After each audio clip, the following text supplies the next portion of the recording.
Entonces, lo primero es, el concepto de inteligencia artificial lleva más de 50, 60 años con nosotros y el principal concepto es que la inteligencia artificial se llama así porque es una simulación de los procesos mentales, con todo lo que eso implica de sesgos y de que nosotros mismos no conocemos el proceso mental completo, ni cómo son los algoritmos de inteligencia. Bueno, me refiero a los algoritmos de toma de decisiones en personas, todavía es una complejidad. Y entonces pensar que vamos a simular algo que todavía no conocemos, a mí, en lo personal, causa un poco de ruido, ¿no? Pero finalmente los que hicieron estos modelos pues se basaron más bien en la toma de decisiones, en la teoría de juegos, y en base a eso empezaron a crear conceptos que tenían que ver con inteligencia artificial. Entonces la inteligencia artificial como concepto es que simula capacidades cognitivas humanas como aprendizaje, toma de decisiones y análisis, es una simulación. Y dentro de esta inteligencia artificial, hagan de cuenta que este es un gran mapa donde vamos a tener diferentes herramientas estadísticas, porque en realidad la inteligencia artificial son estadísticas de predicción y procesamiento que puede ser Machine Learning. Machine Learning se refiere a análisis estadísticos para predecir eventos y lenguaje natural tiene que ver con analizar grandes bases de datos. Ahorita vamos a ver un poquito más cómo se evalúa esto. Entonces, mucho de lo que estamos viendo es su aplicación en salud mental. Especialmente en 2020, la pandemia fue el gran boom que yo creo que tuvo el hecho de digitalizar toda nuestra comunicación. Hizo que tuviéramos muchos datos disponibles, que de pronto ese boom de salud digital, telemedicina, saltara donde ya aplicamos telemedicina en la realidad por la falta de contacto físico. Y tenemos este boom en los últimos 5 años. Dentro de las principales técnicas de inteligencia artificial está el aprendizaje automático, el procesamiento del lenguaje natural y la integración multimodal. El aprendizaje automático quiere decir que yo no le voy a decir a la red neuronal, a la base de datos que estoy analizando, cuáles son los datos que me importan, sino que ella va a empezar a detectar patrones y va a empezar a hacer correlación entre sí. Vamos a verlo un poquito más despacio después, pero el asunto es que este aprendizaje automático no requiere supervisión y la mayor parte va mejorando la detección en base a cierto tipo de toma de decisiones. El procesamiento del lenguaje natural requiere amplia, amplia literatura y me refiero a que son modelos de lenguaje grandes. Hablamos de millones de archivos de documentos y que estos archivos de documentos me van a permitir hacer predicciones en base a cierta tokenización. El lenguaje natural no detecta palabras, detecta tokens. Y los tokens lo que hace es una predicción de cuántas veces este token se va junto con este token y en base a eso yo decido lo que sigue. Y la integración multimodal incluye varias vías de comunicación. ¿Qué quiere decir? Hago modelos predictivos donde no nada más meto, que es lo que se usa mucho en ciencias ómicas y en biología molecular y en predicción de fenómenos complejos, donde yo meto inteligencia artificial para una integración multimodal. En psiquiatría, la inteligencia artificial se ha utilizado mucho específicamente para trastornos mentales. Mucho del boom ha sido en base a el lenguaje, modelos amplios del lenguaje para detectar patrones depresivos, ansiosos y también de personalidad. Y muchas de esas fuentes fueron entrevistas, texto, perfecto. Carolina Flores y Gabriel, muy bien. Que es parte de las entrevistas y analiza también imágenes de cerebro. La inteligencia artificial para detección de imágenes es la verdad una de las ramas que está mucho mejor desarrollada, pero resulta que hay categorías o subcategorías que tenemos que tener. y para detectar cosas más precisas requerimos más imágenes de esa precisión. Entonces, mucho de lo que están trabajando es con neuroimágenes, tractografías y modelados de predicciones para ver la vía. Y también detección preventiva, ¿no? Que esto se ha visto mucho con redes sociales, con esos patrones que de predicen ideación suicida, y que podamos ser como modelos de intervención o modelos de detección masiva como chatbots. Además, vamos a tener en seguimiento y tratamiento la monitorización por medio de apps o de dispositivos vestibles, que quiere decir que usables, que podamos detectar patrones incluso de frecuencia cardíaca, transpiración, estos síntomas blandos de ansiedad, pues de alguna manera que se puedan aplicar a un detector, un sistema que esté monitorizando todos estos cambios. Los chatbots y asistentes, les voy a enseñar cómo hacer un chatbot, muy sencillo, nada más que van a tener ciertas limitaciones y pueden ser usados para complemento en la terapia tradicional. Un apoyo personalizado que ofrezca alertas en base a cambios en el ánimo, a cambios sugerentes en incluso en lenguaje, que incluso se puedan detectar síntomas como falta de dormir y entonces vaya un ajuste ahí de sugerencia de medicamento adaptado a cada paciente. Y eso es lo que permite mucho la inteligencia artificial, que pueda hacer una toma de decisiones, entre comillas, personalizada. Dentro de los usos destacados, aquí el gran problema que tenemos, como en todo, es la digitalización. Si yo no tengo el sistema de expediente electrónico digitalizado, pues probablemente voy a tener diagnósticos personalizados para mi población. Generalmente lo que se toma es registros clínicos de sistemas de salud que están totalmente digitalizados o el uso de redes sociales, que es muy amplio y que tiene mucha información. También mucho se ha basado en tratamientos personalizados. Recordemos la medicina 6P, que es basada en evidencia científica y que vamos a tener este, todo lo que tenga que ver con esta medicina personalizada y las apps que tengan que ver con monitorear y prevenir requerir de pacientes. Una de las grandes limitaciones ha sido, ¿y cómo hacemos para que el paciente diga "Ay, sus síntomas, cómo lo vamos siguiendo? Lo que está funcionando bastante bien es los patrones de sueño, que se pueden poner, ya los sensores son muy chiquititos para detectar ondas, alfa, beta, delta, todo lo que tiene que ver con estados de conciencia, y también variaciones leves en las frecuencias de todos los signos vitales. ¿Cuál es el gran problema? Y luego vamos a tener una clase sobre esta parte de confidencialidad y ética, es la precisión y eficiencia. La accesibilidad. Si yo tengo, como ustedes, expertos en inteligencia artificial, en psiquiatría, que lo van a hacer en algún momento, pero resulta que hay compañeros suyos de la misma rama que no tuvieron la clase y que pues dicen, ah, no, pues la inteligencia artificial es fabuloso, no sé cómo funciona, pero yo la voy a usar. Incluso compañeros que no tengan ni siquiera acceso a internet o sea, personas, pacientes que tampoco tengan. Entonces, vamos a crear una brecha digital todavía más grande. Luego vamos a tener los sesgos algorítmicos, ahorita vamos a ver, pero se refiere a que cuando yo tengo población que no está alfabetizada, que no tengo datos de ella y que le aplico un algoritmo que está entrenado en otra población, va a haber un sesgo. O incluso ya de entrenamiento, por ejemplo, los sesgos algorítmicos, la mitad tiene o más un sesgo de género. Quiere decir que no evalúan o evalúan mal a las mujeres contra los hombres. Y los grandes retos que vamos a tener ahorita es confidencialidad y ética. ¿Quién es el responsable de, el uso de IA cuando el paciente tiene un error? Eso es una gran discusión, pero para fines prácticos, ahorita Cofepris dice el médico. Y si tú recomendaste una app, el médico.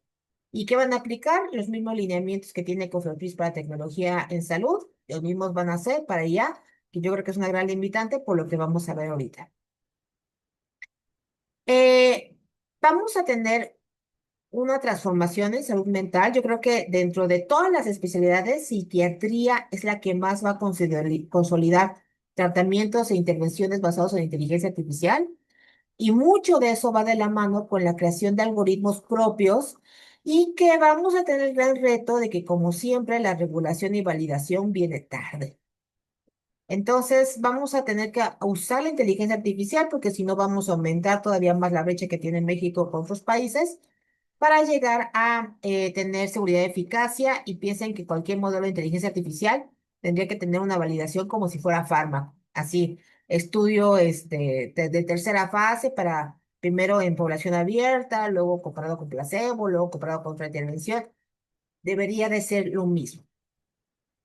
Y para esto, lo principal es que ustedes sepan cómo se evalúa una inteligencia artificial. Déjenme ver cuál es esta. Esta es. Y esa es la parte que casi siempre no nos dicen, porque dicen, ah, está padrísimo tu modelo, vamos a hacerlo. Déjenme ver si es esta. No, esta no es. Es una tareita que lo van a hacer, no se preocupen. Entonces, hoy no, pero pronto. Ya aquí está. Muy bien. Entonces, la inteligencia artificial se puede usar de muchas maneras. La primera, un tantito, es que ustedes tienen que tener claros unos conceptos clave que se parecen mucho a conceptos clínicos que ustedes han visto, pero que sí son diferentes. Esto va a haber examen, ¿eh? Nada más sí, no, examen, para que estén atentos. Muy bien. Entonces, este, esta pantalla, ya está. La primera parte es que hay cuatro conceptos, bueno, en general hay un concepto bien clave que no usamos nosotros en ningún lado más que en inteligencia artificial, que es el concepto de sobreajuste. El sobreajuste ocurre cuando el modelo aprende demasiado bien los datos de entrenamiento, incluyendo el ruido o patrones irrelevantes.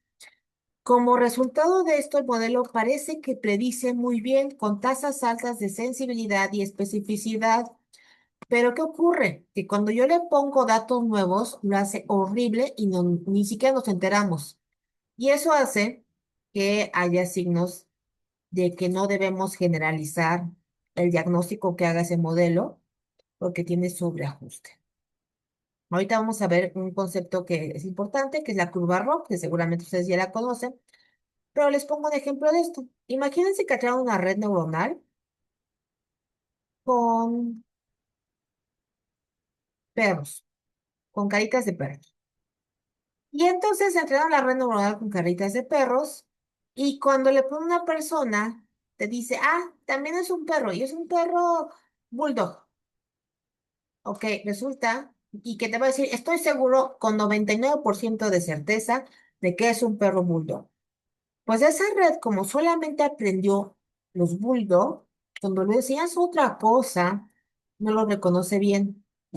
Y la importancia de esto es que cuando ustedes tienen modelos entrenados en población extranjera, como es la mayor parte, o modelos basados en el idioma inglés, como también es la mayor parte, va, va a ser un modelo de sobreajuste. Vamos a tener esto. Entonces, tenemos dos variables, que es la exactitud, que es la proporción de predicciones correctas sobre el total. Y es útil si las clases están balanceadas, pero es engañoso si no lo están. ¿Qué quiere decir que las clases estén balanceadas? Que tú tengas todo el espectro de la patología, en este caso, presente, que tengas también mujeres y hombres de la misma manera, que tengas población enferma y sana representada de la misma cantidad. Y eso es muy difícil porque generalmente vamos a tener una infrarrepresentación, especialmente en poblaciones con rezago en toda la parte de acceso a recursos digitales. Entonces, cuando yo les digo, tengo una exactitud de tanto y está fabuloso tu modelo, bueno, en realidad la exactitud está basada bajo la pertinencia de que todas las clases se presentan regulares en tu modelo. Vamos a tener también algo que se llama precisión. La precisión se parece mucho a la sensibilidad. De todos los casos que predije como positivos, ¿cuántos realmente lo son? Esta sería nuestra tasa como de verdaderos positivos que tenemos, ¿no? De sensibilidad. Y el recal sería algo muy parecido, pero se basa en la prevalencia. Y esto más que sensibilidad, aquí hay que corregirlo, sería tasa de verdaderos positivos, ¿sí? Que sería un poco más hacia los valores predichos. Si tomamos en cuenta la prevalencia de cada uno de los campos, ¿cuánto vamos a tener realmente de casos de verdad? A lo mejor no se acuerdan, pero seguramente lo vieron en salud pública, que cuando cambie la prevalencia de una enfermedad, vamos a tener tasas de sensibilidad y especificidad diferentes. Y eso se llama tasa de verosimilitud, positiva y negativa o likelihood. Igual, a lo mejor les va a sonar ahorita que veamos la siguiente. Cuando tenemos un desequilibrio de clases, ¿qué quiere decir? Que yo voy a tener poblaciones que están desbalanceadas, tengo más mujeres que hombres, o tengo muy poquitos hombres y porque la patología está súper representada. El, la medición que nos ayuda a corregir eso es el score F1, así se llama. Y es cuando es útil el desequilibrio de clases. Van a ver que el cálculo es muy sencillo porque todo se basa en una tabla de 2 por 2. Esa tabla de 2 por 2 aquí se llama una tabla de confusión, literalmente. Aquí les pongo un resumen sobre exactitud. Es una clasificación que mide la exactitud general del modelo. La precisión, los positivos predichos. El recal, los positivos reales. El score, que es un balance entre la precisión y el recal. La curva ROC, que es la capacidad para distinguir por clases. La de acá arriba es cuando la clase es dicotómica, es sí o no. La curva ROC es cuando la clase de salida es un continuo y se establece para establecer un punto de corte y compara clasificadores. Y después podemos evaluar los modelos. Para esto nada más, yo creo que esto ya es más bien de estadística, pero les puedo explicar que cuando tienes un modelo, tú puedes hacer una interpretación de cuánto de la varianza al final es lo que explica el modelo. Y hay un modelo, los modelos generalmente se usan con regresiones. Cuando tienes regresiones lineales, el valor de R cuadrada es la varianza que explica el modelo en su totalidad, vamos a decirlo más sencillo, porque a lo mejor no estoy haciendo bolas, o los hago bolas. El uno es el punto donde el fenómeno de la variable independiente explica la dependiente. Cuando se presenta la independiente, en el 100% de los casos, la dependiente se presenta. Si estoy muy triste y me quiero suicidar, estoy exagerando, tengo depresión en el 100% de los casos. Sabemos que no es así, ¿no? Cuando yo tengo un valor de R cuadrada del 30%, la variable independiente me explica solo el 30% de la variabilidad. Vamos a decir que es como que me explicara 30% de que sí tenga depresión o no. Y luego hay otros factores como personalidad, temperamento, género, que cumplirían el modelo para explicarme por qué alguien se deprime o no. Bueno, eso mismo se puede hacer con modelos de predicción. Entonces, cuando yo hago un modelo, cuando evalúo un modelo de inteligencia artificial, el que me lo dé, me tiene que dar estos valores. Es como si les dicen, oye, ¿cuál es la tasa de mejoría con tu antidepresivo? Pues tengo que darme, o con tu prueba diagnóstica, ¿cuál es la tasa de sensibilidad y especificidad? Lo mismo modelo. Entonces, vean que tenemos exactitud, precisión recal y la curva ROC. Y podemos hacer evaluaciones del modelo en base a las curvas. Ahorita les voy a enseñar unas imágenes para que vean cómo se ven, pero muchos de estos modelos, la gente o los que nos dicen, utiliza IA, no te dice cómo se construyó, no te dice qué modelos usan, no te dice la exactitud, la precisión, son cosas que ustedes tienen que pedir. E incluso si lo piensan hacer, tienen que saber cómo evaluarlo. Después de eso, esto no más es lo estadístico, así como lo duro de este modelo, si sirve o no sirve por sí mismo. Pero si yo cambio los datos con otras fuentes o entornos, sería la validez externa.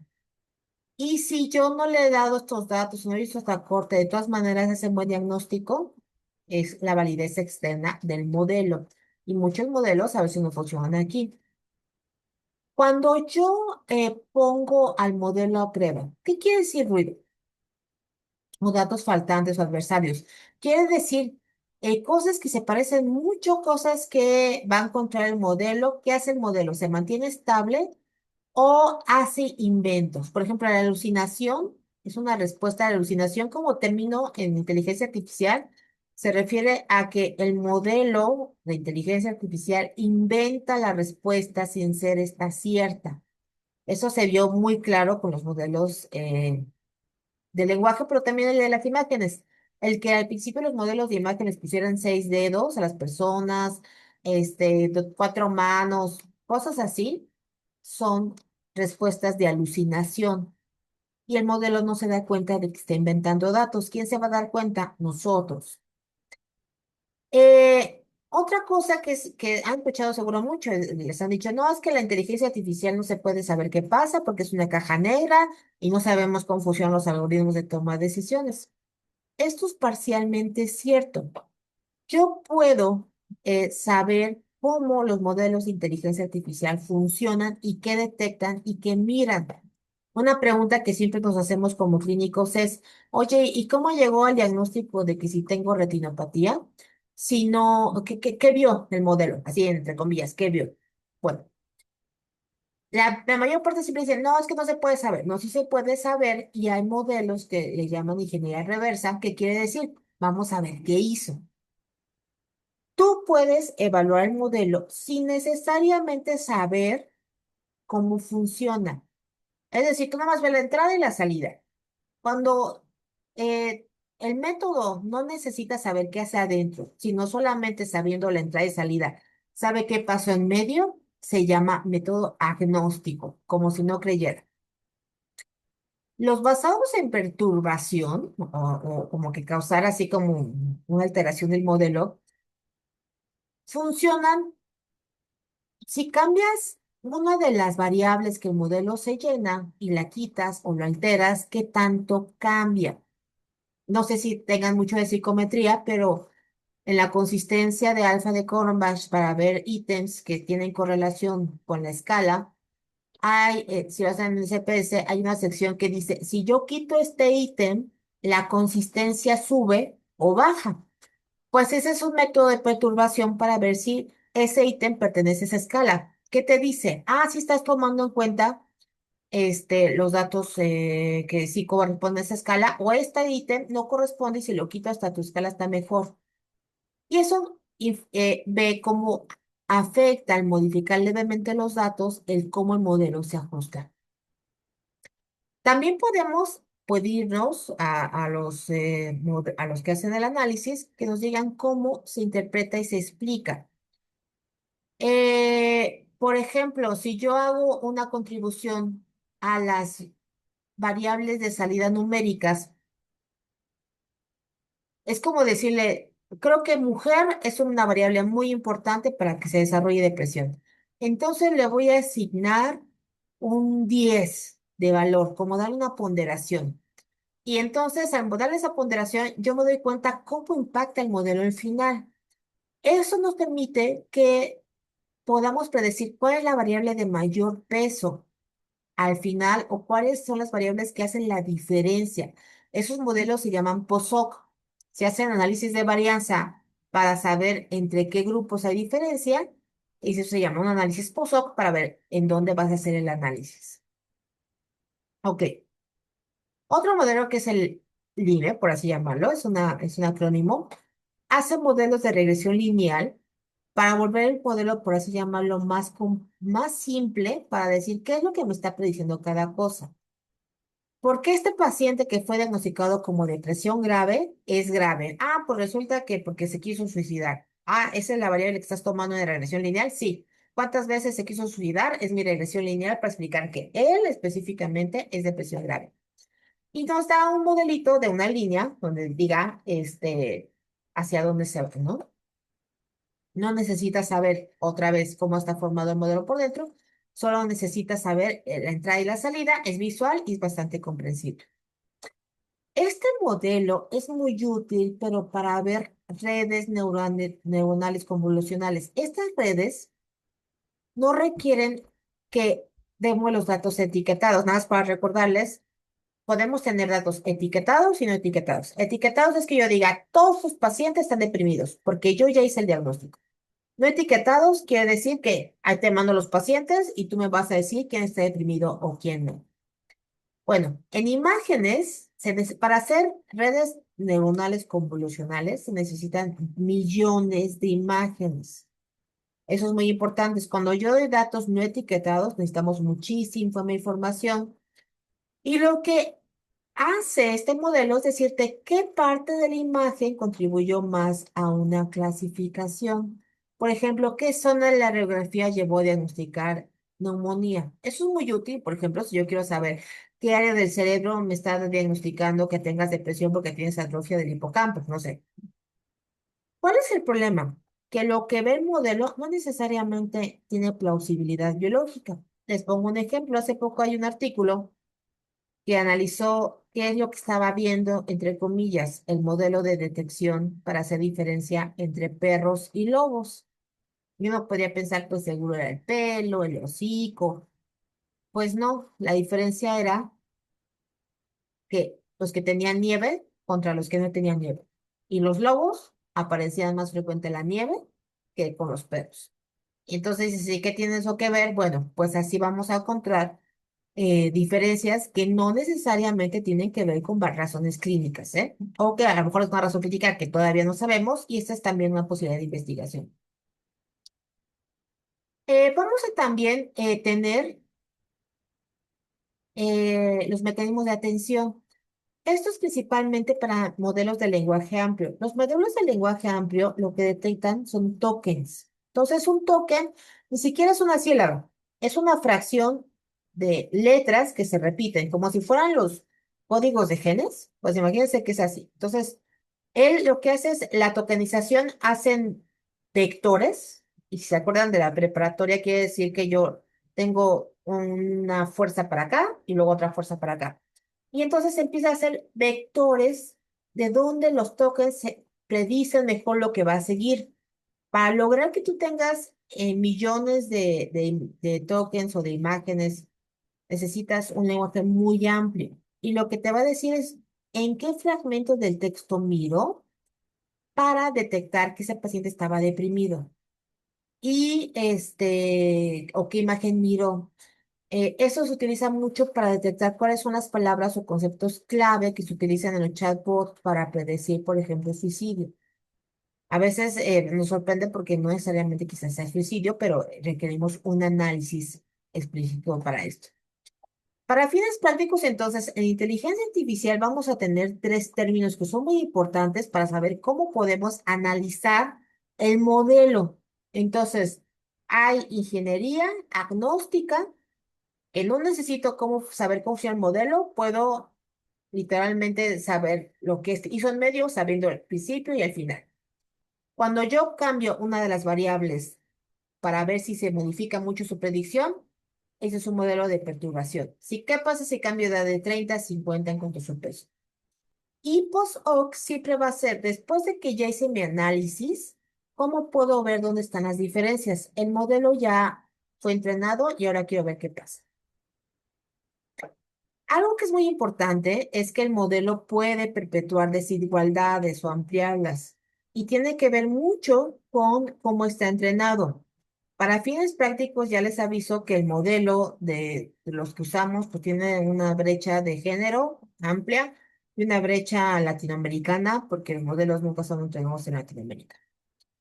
También igualdad de oportunidades. Y luego, cada uno de estos modelos usa un sistema de servidores que no es la computadora suya, sino que lo único que hacen los sistemas de ChatGPT es el frontend, o sea, me refiero a la ventanita donde tú te vas a conectar a su servidor y ese servidor está gastando un montón de agua, consumo para enfriarse porque generan mucho calor. Y esa es parte de el uso energético. La aplicación tiene que ser siempre con ensayos clínicos aleatorizados, especialmente cuando van a ser de uso clínico, es muy importante y considerar que puede haber errores, que puede aumentar costos o que puede aumentar cobertura o disminuir costes o disminuir errores. Eso depende de la evaluación, incluso de cuánto me va a costar. Hay ya escalas para evaluar el modelo y el tipo de ensayos clínicos. Entonces, seguramente conocen Consort, que es para ensayos clínicos aleatorizados. Bueno, ya hay con IA. El Tripod, ahí para modelos predictivos. Y el Minimar, que es una lista de cotejo para reportar modelos de aprendizaje automático en salud. Si quieren realizar investigaciones en IA, inteligencia artificial, hay que usar estos modelos. Y luego tenemos, y esto es lo que vamos a ver no hoy, en la siguiente clase, herramientas sin programación que son útiles para inteligencia artificial.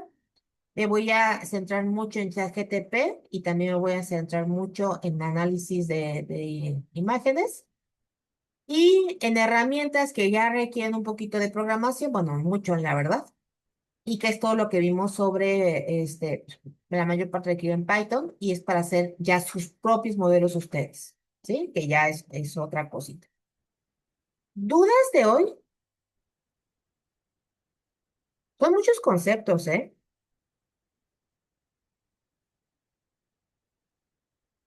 Entonces no se trata de, bueno, sí se trata, pero no tanto.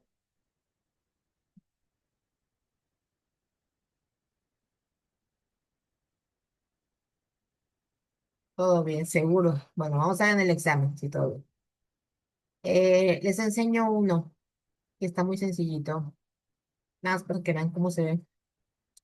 Esta es una página que utiliza los modelos de imagen de Google.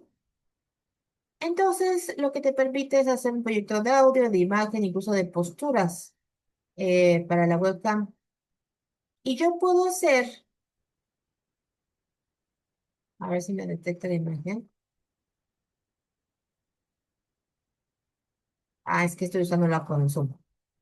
Bueno, vamos si no, vamos a abrir desde archivos. Les voy a poner un ejemplo. Este es un modelo que estamos haciendo de imágenes de cardiología. Espera, puse, esto.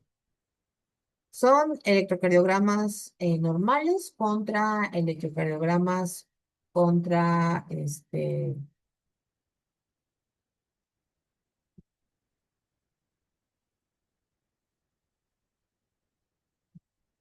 infarto. Entonces, este modelo, literalmente usted no tiene que saber programar, ya está la red entrenada con imágenes de Google, porque las redes neuronales tienen varias capas, por eso les llamaron redes neuronales. Y lo que hacen generalmente es que detectan, por ejemplo, la primera capa detecta color, segunda capa detecta, líneas, la tercera detecta RGB, cuánto está de píxeles. Y así se va detectando cada una de las capas. Entonces, generalmente lo que hacen estas redes preentrenadas, así se llaman, son redes preentrenadas ya para detectar diferencias de imágenes, es detectar imágenes, cambios finos ya en su bloque de imágenes. Entre más imágenes le metamos al modelo, va a ser mejor. Por ejemplo, este les aviso que son solo 175 imágenes de electro, son muy poquitas. El modelo, simplemente por poquitas imágenes, seguramente quizás esté sobreajustado. Entonces, el modelo sube las imágenes. Espérenme. Vamos a ver, ahí va.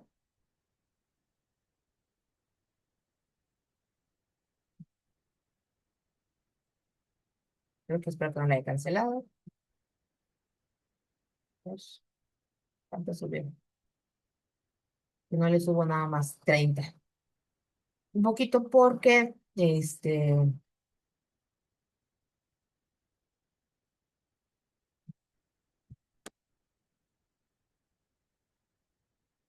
bien, aquí está.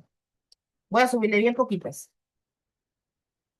Literalmente, 30. Así como con esto, ustedes pueden hacer modelos de electroencefalograma. Entre más estandarizada es la imagen, mejor, ¿eh? Ya está cargando la muestra y voy a subir. Si tienen muchos electros, también se pueden cargar. Si tienen la señal directamente, subida, mejor, porque genera menos ruido. Y voy a tomar poquitas de estas. Incluso creo que es el mismo grupo. Si es el mismo grupo, va a decir, va a tener un ajuste muy mal. Estas ya están etiquetadas, ya sé cuáles son. Infarto y no infarto. Entonces, esa clasificación la hicimos antes porque estamos entrenando, enseñándole una nueva cosa a este modelo. ¿Por qué nos deja usar Google su sistema? Porque estamos contribuyendo a su entrenamiento subiéndole imágenes así. Y entonces ellos se alimentan de eso. Por eso ustedes los dejan usar ChatGPT gratis porque alimentan los modelos. Cuando ya no necesitan su alimentación es cuando todo se vuelve, este, caro. Bueno, ya está. Vean que tenemos los dos modelos. Ok. Entonces, hacemos preparar el modelo. Tenemos en teoría 43 imágenes en una y 28 en otra. Está bien chiquito. No es lo que tendrían que ser porque son muy poquitas imágenes. Vamos a tener seguramente un sobreajuste y lo peor es que creo que son del mismo diagnóstico. Está usando un poquito esto. No, no puedes cambiar la pestaña. Aceptar. Entre más capas haga, más se tarda un poquito. Ahí va. Está cada uno de estos numeritos son las iteraciones. ¿Qué quiere decir esto de iteraciones? ¿Cuántas veces repite el reconocimiento de imágenes? Y aquí dice el tamaño del lote, cuánta sección de imágenes toma y la tasa de aprendizaje. Y vamos a ver aquí un poquito, si yo subo una imagen,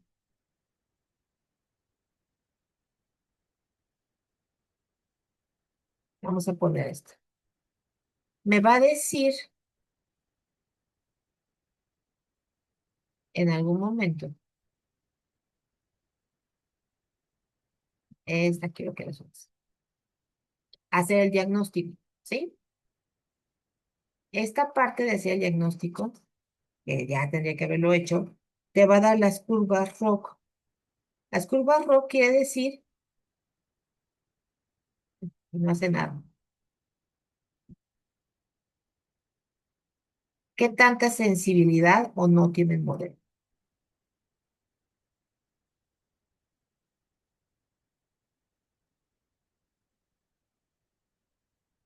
Se hace quedó trabado, como siempre nos hace quedar mal aquí.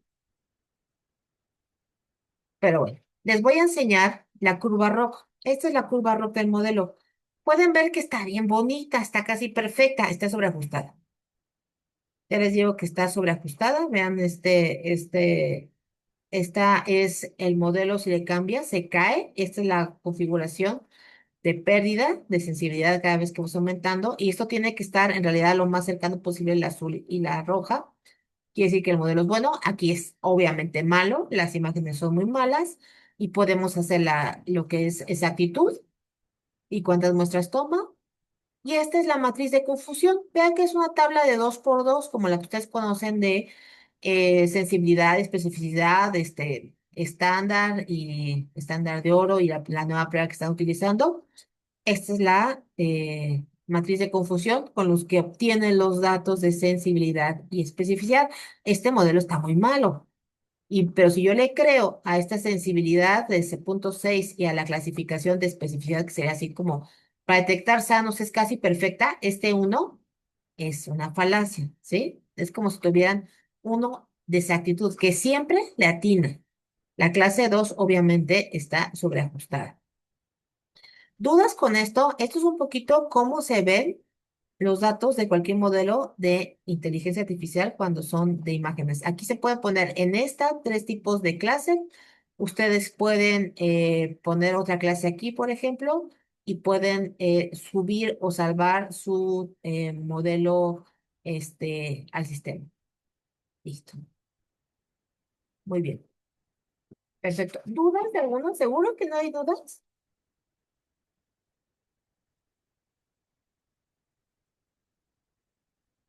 Bueno, vamos a confiar en ustedes. Nadie quiere participar, nada. Va.